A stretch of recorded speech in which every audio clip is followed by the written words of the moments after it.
अतीक का परिवार दर्ज कराएगा एफआईआर, योगी बाबा से मांगेगा न्याय। फूट फूट कर रो रही शाइस्ता कह रही है अब हमें भी आप न्याय दिलाओ। शाइस्ता के बेहद करीब पहुंची पुलिस, जल्द ही सरेंडर कर सकती है शाइस्ता। बेटे का चेहरा देखने नहीं गई लेकिन पति को अपने हाथों से देगी मिट्टी। खत्म हुआ यूपी में माफिया राज, अतीक के 40 साल के दहशत का हुआ अंत। अब योगी ने अधिकारियों को दिया बड़ा आदेश, अतीक के बाद अब इस माफिया का नंबर। इधर अतीक अहमद के बेटे असद को मिट्टी देकर उसके नाना घर पर लौटे ही थे, उधर पुलिस ने खबर पहुंचा दी कि 2 और कब्र खुदवाने का इंतजाम किया जाए। बताया जा रहा है कि जिस जगह पर अतीक अहमद के बेटे को दफनाया गया है उसी जगह पर अब अतीक अहमद और उसके भाई अशरफ को भी दफनाया जाएगा। दोनों का पोस्टमार्टम किया जा चुका है जिसमें कुछ चौंकाने वाले खुलासे हुए हैं। मीडिया रिपोर्ट की माने तो हमलावरों ने अतीक अहमद को गोलियों से भूनने के लिए विदेशी बंदूक का इस्तेमाल किया है। ये बंदूक तुर्की की बताई जा रही है, लेकिन गौर करने वाली बात यह है कि कुछ दिनों पहले ही जब उत्तर प्रदेश पुलिस ने अतीक अहमद के ठिकानों पर छापेमारी की थी तब वहां से विदेशी हथियार बरामद करने की बात सामने आई थी। ऐसे में हर किसी के जहन में बस एक ही सवाल घूम रहा है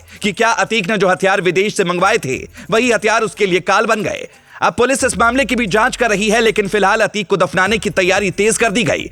लेकिन हैरान करने वाली बात तो यह है कि उमेश पाल हत्याकांड के बाद से ही फरार चल रही शाइस्ता परवीन ने बेटे असद के मरने के बाद भी सरेंडर नहीं किया था और अब तक पति की मौत के बाद भी उसने सरेंडर नहीं किया। लेकिन अब तो उसका पूरा संसार उजड़ चुका है और इसीलिए कयास लगाए जा रहे हैं कि अब शाइस्ता परवीन कभी भी पुलिस के आगे सरेंडर कर सकती है ताकि वो अपने हाथों से अपने पति को मिट्टी दे पाए। इतना ही नहीं, अब अतीक अहमद का परिवार इस मामले में एफआईआर भी दर्ज कराएगा और योगी आदित्यनाथ से न्याय की गुहार लगाएगा। यानी जिस माफिया का परिवार कभी लोगों को मौत की नींद सुलाता था अब वो योगी की शरण में आएगा और न्याय मांगेगा। एक दौर था जब प्रयागराज में अतीक अहमद के नाम का सूरज निकलता था।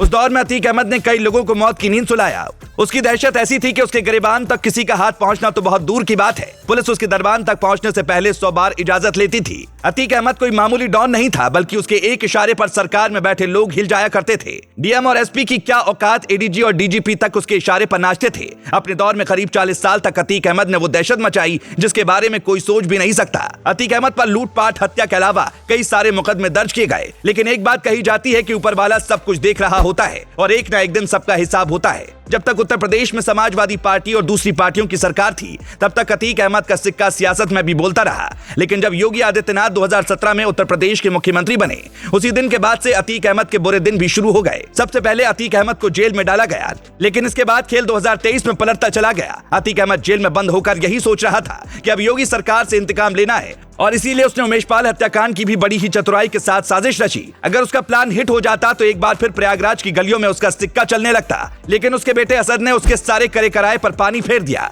प्लान के मुताबिक असद को केवल उमेश पाल हत्याकांड को अंजाम दिलवाना था, न कि खुद उसे गोली मारना। लेकिन उसने वही गलती की जिसके बाद बाबा ने माफिया को मिट्टी में मिलाने की सौगंध खाई। उमेश पाल हत्याकांड के बाद से ही असद लंबे वक्त तक फरार रहा, जिसके बाद जब वो पुलिस के हत्थे चढ़ा तो जवाबी कार्रवाई में उसे ढेर किया गया।